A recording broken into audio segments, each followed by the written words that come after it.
গত ভিডিওতে আমরা দেখছিলাম কিভাবে HTML ফর্মের মাধ্যমে ডেট, টাইম, মান্থ, উইক এবং ডেট টাইম লোকাল ইনপুট নেওয়া যায়। এখন আমরা রেডিও, চেকবক্স এবং রিসেট বাটন সম্পর্কে বিস্তারিতভাবে জানব। তো চলুন সর্বপ্রথম রেডিও সম্পর্কে জেনে আসা যাক। রেডিও এবং চেকবক্স দুটোই ব্যবহার হয় সিলেকশনের জন্য। তবে সর্বপ্রথম রেডিওতে কি হয়, একটা সিঙ্গেল সিলেকশনের জন্য রেডিও ব্যবহার হয়। যেমন জেন্ডার, যেখানে অনেকগুলো অপশন থাকবে, যে কোনো একটা অপশন কেউ সিলেক্ট করবে। আমি বলে দিলাম ইনপুট টাইপটা রেডিও। তো দেখেন এই যে একটা গোল আকৃতির দেখতে পারতেছেন, এইটাই সাধারণত রেডিও বাটন, এখানে সিলেক্ট করতে হয়। তো আমি এখানে বলে দিলাম মেল, কপি করে নিলাম, ফিমেল, আর আরেকটা কপি করে নিলাম, যেটা বলে দিলাম আদার।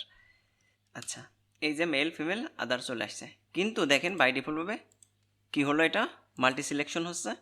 হ্যাঁ, মাল্টি সিলেক্ট তো হবেই, কারণ রেডিওর ক্ষেত্রে আমার নেমটা রিকোয়ার্ড, অর্থাৎ এই তিনটা জায়গায় আমার কি করতে হবে, একটা নেম ইউজ করতে হবে। এই তিনটা জায়গায় কি করতে হবে, নেম ইউজ করতে হবে।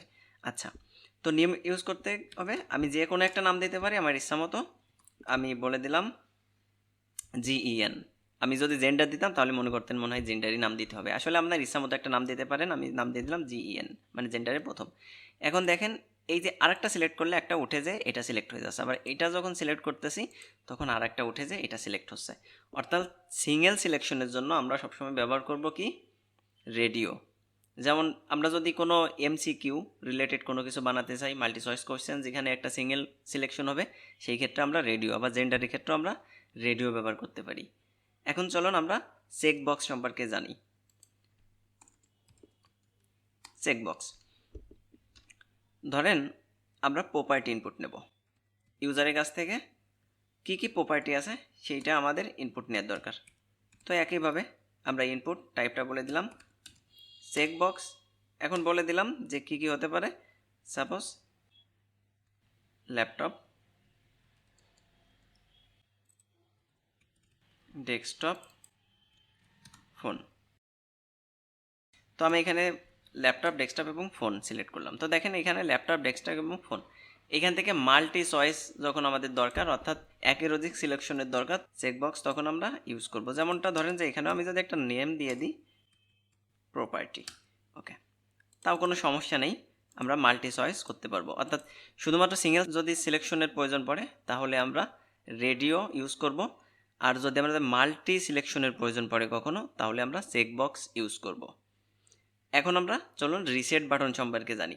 অনেক সময় এখানে একটা বাটন থাকে না, যে বাটনে প্রেস করলে এই যে আমরা যে টেক্সট লিখি অথবা যা কিছু এখানে লিখি, যেমন আমি এখানে একটা ফর্ম ফিল আপ করলাম, তো ফর্ম ফিল আপ করে রিসেট বাটনে প্রেস করলে এইগুলো যা যা ফিল আপ করেছিলাম এই সব কিছু কী হয়ে যাবে, রিসেট হয়ে যাবে। এমন যদি আমরা করতে চাই তাহলে কি করব, রিসেট বাটনের জন্য এখানে আমরা একটা ইনপুট নিয়ে নিলাম, আর এখানে লিখলাম রিসেট, জাস্ট এতটুক দিলেই যে এখানে রিসেট একটা বাটন চলে আসছে।